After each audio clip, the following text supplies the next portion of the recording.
പിതാവിൻ്റെയും പുത്രൻ്റെയും പരിശുദ്ധാത്മാവിൻ്റെയും നാമത്തിൽ ആമേൻ. കർത്താവായ ദൈവമേ, അങ്ങേ സ്തുതിക്കുന്നു, വാഴ്ത്തുന്നു, ആരാധിക്കുന്നു. നന്ദി നിറഞ്ഞ ഹൃദയത്തോടെ മഹത്വപ്പെടുത്തുന്നപ്പ. പരിശുദ്ധാത്മാവായ ദൈവമേ, അങ്ങേ സ്തുതിക്കുന്നു, വാഴ്ത്തുന്നു, ആരാധിക്കുന്നു. പരിശുദ്ധാത്മാവായ ദൈവമേ, അവിടുത്തെ വരദാനങ്ങൾ കൊണ്ട് ഞങ്ങളെല്ലാവരെയും നിറയ്ക്കണമേ.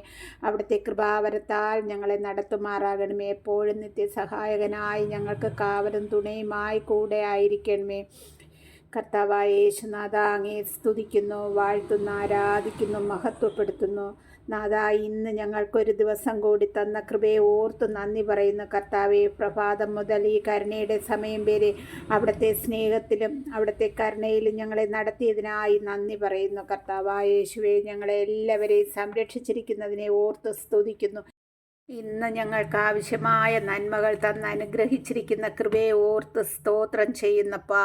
ഈ കരുണയുടെ സമയം വരെ അവിടുത്തെ നിലയ്ക്കാത്ത കാരുണ്യം ഞങ്ങളുടെയും ലോകം മുഴുവൻ്റെയും മേൽ ഒഴുക്കുന്ന വലിയ സ്നേഹത്തിനായി സ്തോത്രം ചെയ്യുന്ന കർത്താവെ, ഞങ്ങളെ എല്ലാവരെയും കർത്താവിനെ അറിയുവാൻ ആഗ്രഹിക്കുന്ന ഓരോ മക്കളുടെ മേലും ഞങ്ങളുടെ മേലും ലോകം മുഴുവൻ്റെ മേലും അവിടുത്തെ കരുണ കൊണ്ട് നിറയ്ക്കുമാറാകണമേ എന്ന് പ്രാർത്ഥിക്കുന്നു. ഇന്ന് പ്രാർത്ഥിച്ച് വചനമെടുത്ത് ഹബാക്കൂക്ക് പ്രവാചകന്റെ പുസ്തകത്തിൽ നിന്ന് 3-ാം അധ്യായമാണ് വായിച്ചത്. ഹബാക്കൂക്ക് പ്രവാചകന്റെ പുസ്തകം 3 അധ്യായം മാത്രമേ ഉള്ളൂ.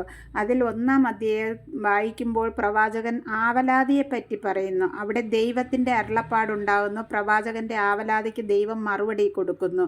അത് 3-ാം അധ്യായത്തിൽ വരുമ്പോൾ പ്രവാചകൻ വിലപിച്ചെഴുതിയ പ്രാർത്ഥനാ ഗീതം എന്നാണ് എഴുതിയിരിക്കുന്നത്. എല്ലാവരും ഈ വചനം വായിച്ച് ധ്യാനിക്കുക, പ്രാർത്ഥിക്കുക. കർത്താവെ, അങ്ങയെപ്പറ്റി അങ്ങയുടെ പ്രവൃത്തിയെപ്പറ്റിയും കേട്ട് ഞാൻ ഭയന്നു എന്നാണ് പ്രവാചകൻ രചിച്ചിരിക്കുന്നത്. ഇതിൽ ദൈവത്തിൻ്റെ മഹത്വത്തെക്കുറിച്ച് പറയുന്നു. ആകാശങ്ങളെ മഹത്വം കൊണ്ട് മൂടിയതായി പറയുന്നു. പ്രിയ സഹോദരങ്ങളെ, അപ്പോൾ നമ്മുടെ ദൈവം സർവ്വ മഹത്വത്തിൻ്റെയും ഉടയവനല്ലേ?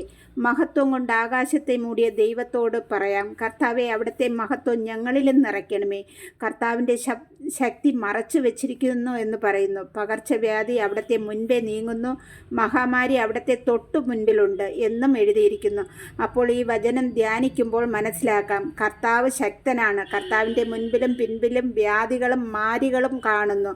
17-ാം വാക്യത്തിൽ പറയുന്നു, അത്തിവൃക്ഷം പൂക്കുന്നില്ലെങ്കിലും മുന്തിരിയിൽ ഫലങ്ങളില്ലെങ്കിലും ഒലിവ് മരത്തിൽ കായ്കളില്ലാതായാലും വയലുകളിൽ ധാന്യം വിളയുന്നില്ലെങ്കിലും ആട്ടിൻകൂട്ട ആലയിൽ അറ്റുപോയാലും കന്നുകാലികൾ തൊഴുത്തിലില്ലാതായാലും ഞാൻ കർത്താവിൽ ആനന്ദിക്കും. അതെ പ്രിയ സഹോദരങ്ങളെ, നമ്മുടെ ജീവിതത്തിൽ എന്ത് നഷ്ടം വന്നാലും രോഗം വന്നാലും കഷ്ടം വന്നാലും ദൈവത്തിൽ നിന്ന് വിട്ടുമാറാൻ ഇടയാകാതെ വണ്ണം നാം ഓരോരുത്തരും പ്രാർത്ഥനയോടെ ആയിരിക്കണം. അതിനായി ഈ കരുണയുടെ സമയം നമ്മയും കുടുംബങ്ങളെയും തലമുറകളെയും സമർപ്പിച്ച് പ്രാർത്ഥിക്കാം. ആമേൻ.